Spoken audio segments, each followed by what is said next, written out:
on June 9th of 1995, a little girl attending a Little League game in Alma, Arkansas, hugged and kissed her mother before climbing down from the bleachers to catch fireflies with friends. She was last seen kicking sand out of her shoes before she disappeared. That girl's name is Morgan Nick, and the story of her abduction has rattled the region, the state, and the nation for more than 3 decades. But despite intense investigation and a national focus, Morgan has never been found.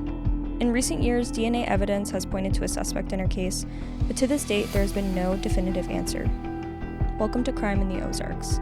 What happened to Morgan Nick?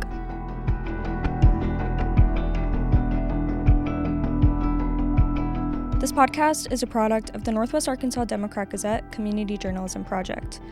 Make sure to follow us at NWA DemGaz on Instagram and share your opinions on this case. If you're listening on the Spotify app, swipe up and comment below. Before we get into the case, a word from our sponsor. Southern Loft believes your home should reflect your unique personality. That is why they offer a wide variety of stylish furniture pieces that are perfect for any taste. Whether you're looking for a new sofa for your living room or a sleek dining table for your kitchen, they have just what you need. So when you're looking for that piece of furniture that reflects you, visit Southern Loft at 3155 North College in Fayetteville or call 479-856-6100. Now, let's get into the case. Part 1. Who is Morgan Nick?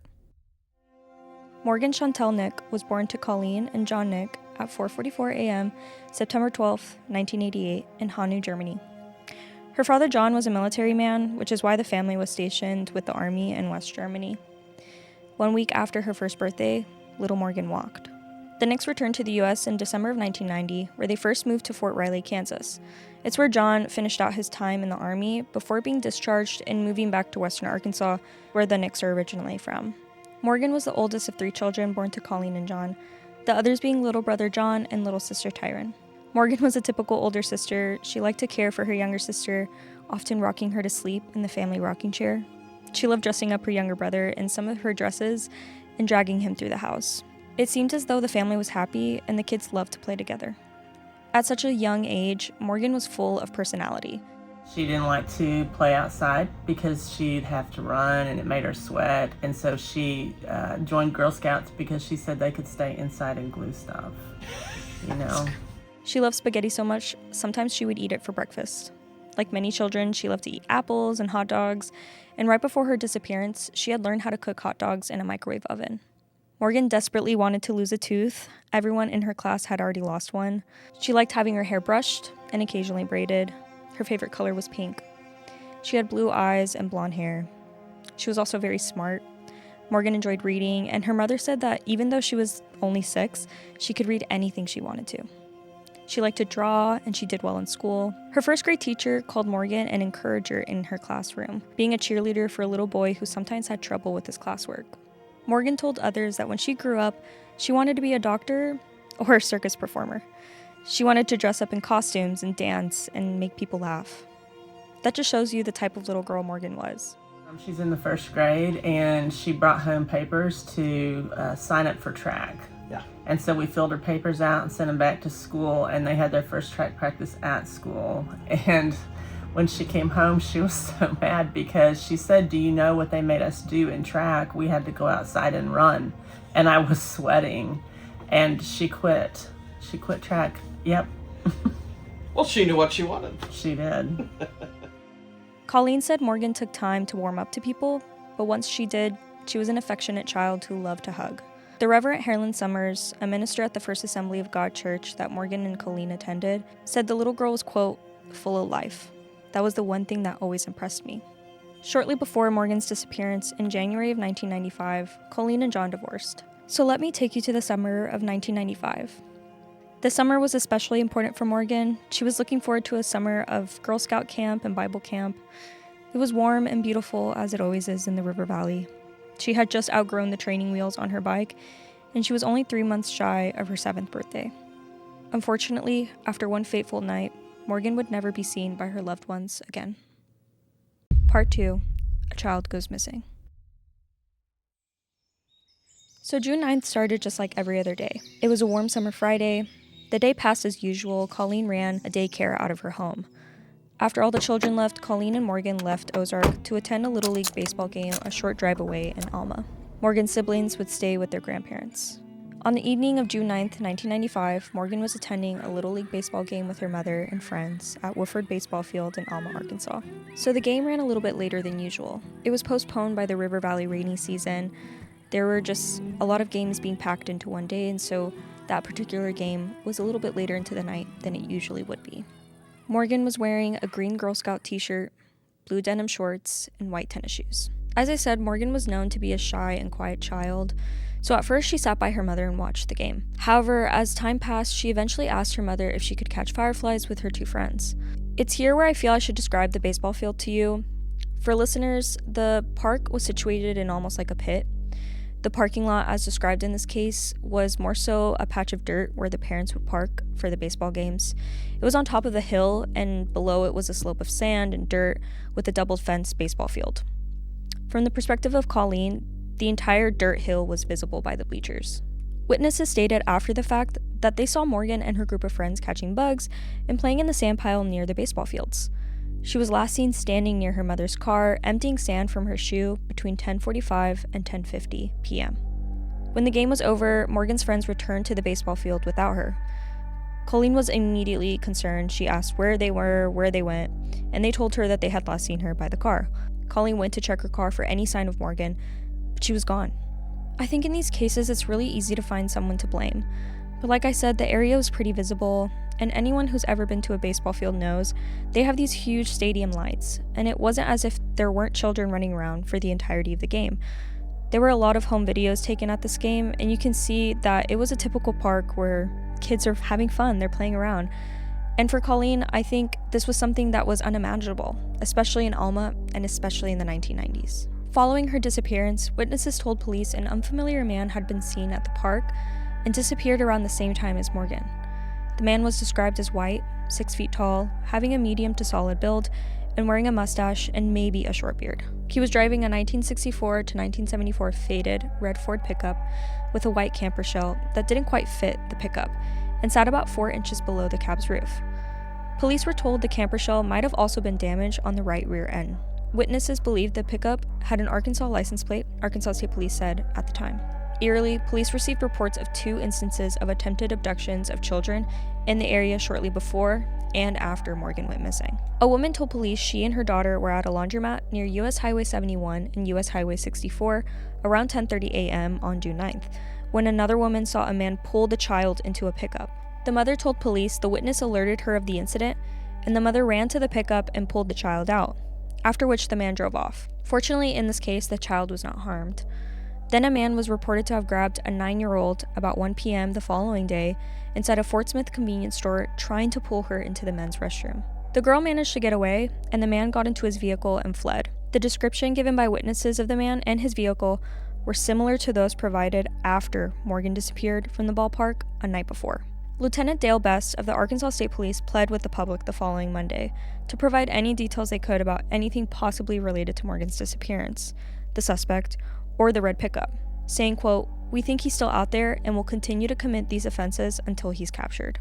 In the meantime, police established a Morgan Nick information phone line to take calls. Police said the Monday after the abduction, they had received over 100 calls from people who thought they had seen the man or the pickup, but none of them resulted in an arrest. Information was provided to the FBI to produce a profile of the man, and the information was forwarded to the National Agency for Missing and Exploited Children. One of the beautiful things to come out of this tragedy is that the community really rallied together. Truckers picked up flyers with Morgan's picture and a composite drawing of the suspect and began distributing them along their routes. Local delivery people were doing the same. Other residents took handfuls of flyers and distributed them wherever they could. From the very beginning, this case hit Alma and the surrounding area very hard. Colleen Nick took up residence inside the Alma fire station, just across from City Hall and the police station. She called the facility her last link with her daughter and said she planned to stay, saying, quote, "I couldn't leave here." Gene O'Donnell, the FBI's top composite drawing artist, came to Alma on June 13th and made a detailed drawing of the suspect. Quick to take every lead seriously and not leave any stone unturned, authorities even went so far as to search along the stretch of Frog Bayou, a stream near the ball field where Morgan disappeared, because someone reported they had a vision of the child's body there. The search turned up nothing. Businesses in the area joined together to offer a monetary reward for information leading to Morgan. Investigators looked into similar cases as close as Fayetteville and as far away as New York. And leads continued to pour in. None of them led to Morgan.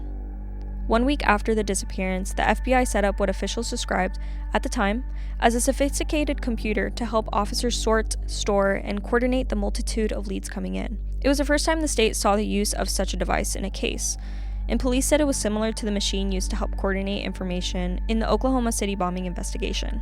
The U.S. Postal Service and UPS began distributing flyers with Morgan's photo and description, as well as information about the abduction. The next week, police were branching out, surveying parks, lakes, and campgrounds across the state.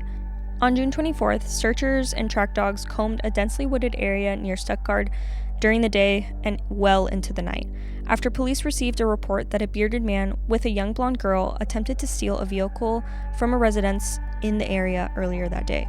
A gardener said he spotted a man and a girl, and police said the description he gave of the girl matched Morgan. He told police the man dragged the girl into the woods by her wrists. However, the gardener admitted days later the story was fictitious after failing 2 lie detector tests. In the weeks that followed, local authorities traveled to the FBI headquarters and met with people working in the agency's child abduction unit. America's Most Wanted aired an episode about this case. This is all to say that there was a lot of eyes on this case, and it was incredibly important to the community, to the police department, and to everyone involved. But by late July, the bustle of activity in Alma surrounding the investigation had begun to die down. There was just nothing really coming in, there was no new leads, and there was no sign of Morgan. Federal and state investigators, as well as those in neighboring cities, returned to their own agencies, though they were said to still be working on the case. The Nicks finally moved out of the Alma Fire Department. By the end of the month, authorities reported they had received over 3,000 tips in the investigation, many of them from out of state, but none of them resulted in Morgan being found. It wasn't until a couple of months after Morgan's disappearance that there would be a substantial development.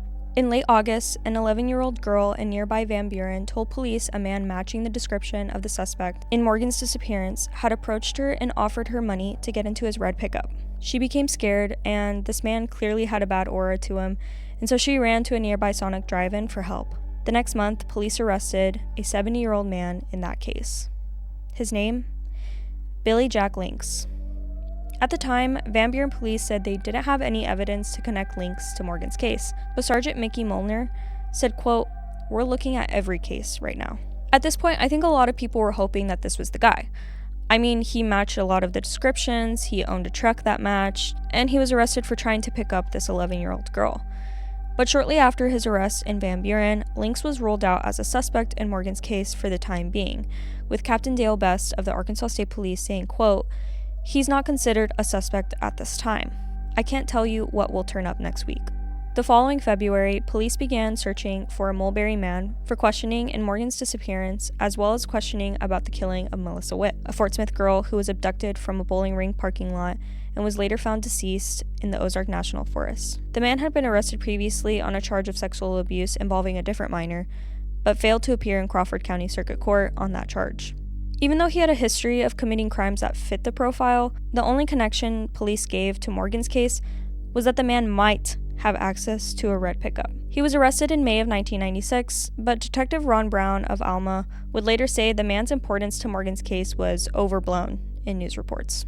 The man ended up being found guilty of raping a young girl and received life in prison, but a connection to Morgan's case was never shown. In 1997, authorities would release the first age-adjusted image of Morgan, showing people what the child might look like as she was getting older. This is something that would continue in the years ahead as she would reach her teens and young adult years. Later that year, authorities searched a property north of Alma and collected hair and fiber samples. An affidavit filed with the search warrant issued September 25th states an informant told investigators a friend had admitted to abducting, raping, and possibly killing Morgan. A Crawford County Sheriff investigator reported setting up video surveillance September 24th at a meeting place where the informant and his friend spoke about Morgan's abduction. Interpreters reviewed the conversation and reported it contained statements by the man saying he remembered going to the Little League field where Morgan was last seen, and that he remembered raping the girl, waking up with blood on his clothes, and then burning the bloody clothes after hearing about the abduction on the news the next day. He was reported to have said that he, quote, "felt that I did it," end quote, according to an affidavit. Colleen Nick soon after decreed the media coverage of the search and said the man was being implicated without being charged. She also said she didn't believe any of the items collected matched her daughter. Colleen expressed concerns that leads would dry up, and some raised concerns of false confessions, something not unheard of in cases that go on for so long and that get a lot of publicity. In the end, Colleen was right. The hairs and fibers didn't match Morgan. Investigators continued working, but tips never seemed to lead to answers. The 90s gave way to the 2000s to the 2010s. Morgan's family never gave up, but answers on their daughter's disappearance seemed nowhere to be found. Then in November of 2021, the FBI announced it was asking the public for more information about Bill Jack Links, saying authorities might be closer than ever to identifying Morgan's abductor. It marked a significant first in this case. It was the first time the FBI had publicly identified someone as a person of interest in Morgan's disappearance. Nearly 3 years later, in October of 2024, police announced at a news conference that new testing of a hair found in Link's truck, quote, strongly indicates that Morgan had been in his truck. On September 27, 2024, Arkham Laboratory sent a report to Detective Taylor stating in essence that they determined that the hair contained in the evidence that was submitted for analysis was that of Colleen Nick, one of her siblings, or one of her children. We spent the next few days doing follow-up interviews with members of the Nick family, which revealed that none of them knew Billy Jack Links, and that none of them had been in a truck that was similar to this one. The bottom line in this is that the physical evidence collected from the truck that Links owned when Morgan was abducted strongly indicates that Morgan had been in this truck. Still, authorities requested the public's help to solve the case based on that new information, and no official determination of who abducted Morgan has ever been made. Part 3. Who was Billy Jack Links? Billy Jack Links was born October 22nd of 1924. He was raised in Crawford County and returned to Van Buren in the 1970s. He served in the Army during World War II, and he worked at Braniff Airlines in Dallas from 1962 until 1974. He was 70 years old when Morgan went missing, but by then he had already been in trouble twice in Arkansas for sex crimes involving children. In 1992, at 68 years old, Links was charged in Crawford County with raping a child younger than 14 years old. The following January, he pled no contest to a lesser charge of first-degree sexual abuse and received a 5-year suspended sentence, meaning no prison time. He was also ordered to pay a $500 fine and undergo counseling. As I mentioned already, in September of 1995, he was arrested again, accused of attempting to abduct an 11-year-old girl in Van Buren. The investigators wrote in a report on the evening of August 29th of 1995, Links was driving a red Chevrolet pickup and approached a girl and her 3 younger brothers. He gave the boys $1 each to go away so he could talk to the girl alone. After he was able to pull the girl away from her 3 brothers, he then began talking to her in very crude terms, talking about sex. Thankfully, she was able to run away, and he was consequently arrested. Links was found guilty of sexually soliciting a child in that case in 1996 and received a 6-year prison sentence. In 2000, Links would die in prison at 75 years old before anything about Morgan's case could really be tied to him. Part 4. Lasting impact. I think Morgan's case is just one of those cases that has both immediate and long-term effects. It impacted the way people cared for their children in public spaces. Within a year after Morgan went missing, Detective Ron Brown of the Alma Police Department said he'd noticed more children sitting with their parents at ball games than before, and more parents playing with their children in the park rather than watching by from nearby picnic tables. The community really rallied behind the Nicks. They put up pink ribbons around Alma in solidarity with and acknowledging the family, and of course, it was Morgan's favorite color. Even President Bill Clinton mandated that federal buildings display photos and information about missing children, in part because of Morgan Nick's case. Colleen has not given up all these years later. She appeared on Oprah Winfrey's television program to talk about Morgan and other missing children, shining a national spotlight on the issue.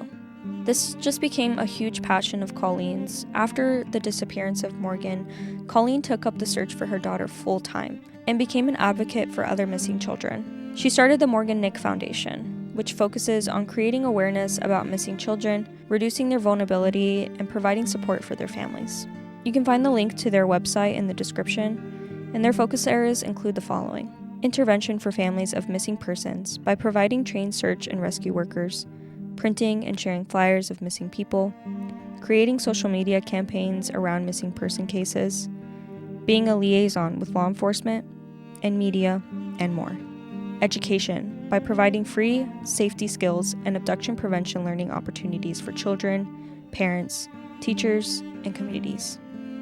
Legislation. The Foundation advocates for laws to protect the rights of children. For example, the Foundation was instrumental in advocating for the passage of Megan's Law in Arkansas that requires sex offender registration and notification of registered offenders.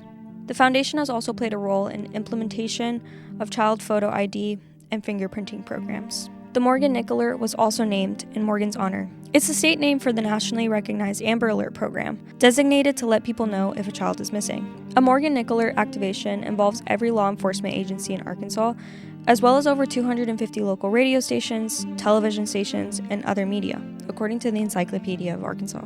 It's been almost 30 years since Morgan disappeared, and unfortunately, her whereabouts and what happened to her that day are still unknown. The Nick family continues to hold out hope that one day they'll have an answer to what happened to Morgan. You know, we fought so long for Morgan to come home to our family and be part of our family again, and it's hard for us to change that fight to knowing that Morgan's not going to come home the way we wanted her to, but that she still hasn't been found, and our job is to keep fighting for her. So our fight hasn't stopped until we know where Morgan is, until we're able to lay her to rest. Our family continues to fight for her. You know, Morgan is not a newspaper story. She's not a poster. She is not a Hulu documentary. Morgan is a sister. She's a daughter. She's a granddaughter, and she deserves to be fought for.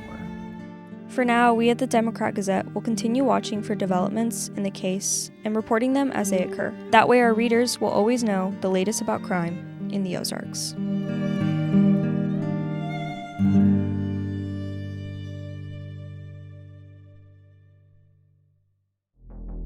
I truly only scratched the surface when it comes to this case. It's been 30 years. There's so much information, so many details. So if you want to learn more about Morgan Nick's case, read reporter Penny Weaver's article publishing Sunday, March 1st in the River Valley Democrat-Gazette and the Northwest Arkansas Democrat-Gazette newspaper, our replica edition, and online at nwaonline.com and rivervalleydemocratgazette.com. This podcast is a product of the Northwest Arkansas Democrat-Gazette Community Journalism Initiative. To learn more, visit nwajournalism.org.